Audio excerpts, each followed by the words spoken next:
মাত্র আমাদের দুপুরের খাবার দাবার হয়ে গেল। খাওয়া দাওয়া শেষে আমরা উঠলাম।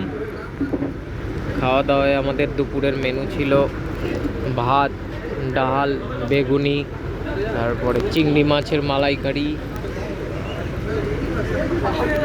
চাটনি, পাঁপড়, ইলিশ মাছ, সর্ষে ইলিশ, এমনি বেশ কিছু আইটেম। এখন মুষলধারে বৃষ্টি শুরু হয়েছে।